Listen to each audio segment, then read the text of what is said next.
నమస్తే ఫ్రెండ్స్. గత వర్షాకాలం నుంచి రోజు నర్సరీ ప్లాంటేషన్ చేస్తుంటే ఎంత ఆత్మసంతృప్తి ఉందో చెప్పలేను. అది దేనితోని రాదు. ఇన్నేళ్ళు ఉద్యోగాలు చేసి ప్రెసిడెంట్ అవార్డ్ తెచ్చుకున్న చైనా దేశం వెళ్ళిన ఆ ఆత్మసంతృప్తి నాకు దొరకలేదు ఫ్రెండ్స్.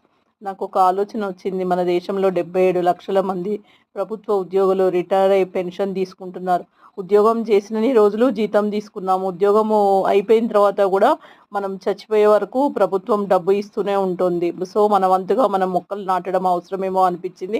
ఒక మనిషికి 7 మొక్కలు గాలి అవసరం. మనం ఇన్నేళ్ళు 7 మొక్కల గాలి పీల్చుకున్నాం. మనం ఇంకో 20 ఏళ్ళు బ్రతికుంటాం కాబట్టి, ఆ 20 ఏళ్ళు సంవత్సరానికి 7 మొక్కలు చొప్పున పెట్టినా కొన్ని కోట్ల మొక్కలవుతాయి.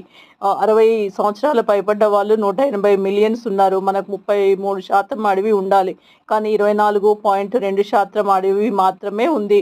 సో, ఆ మిగిలిన భాగాన్ని మనం పూర్తి చేయడానికి ప్రయత్నం చేస్తే తప్పకుండా ఎలాంటి ఆసరా లేని తులసి గౌడ, తుకు మాజీ, చమ్ము ముర్ము, కొమరం అంకారావు, వనజీవి రామయ్య, జాదవ్ పయాంగ్ ఇలాంటి అతి సామాన్యులు కోట్ల కోట్ల మొక్కలు పెట్టినప్పుడు ప్రభుత్వంలో ఉద్యోగం చేసి ఎన్నో సంవత్సరాలు మనము మన కుటుంబాన్ని పోషించుకొని ముందు తరాలకి ఎన్నో ఆస్తులు కూడా పెట్టుకున్నాం. మనము వన సంపదని సృష్టించలేమా ఫ్రెండ్స్? ఆలోచించండి.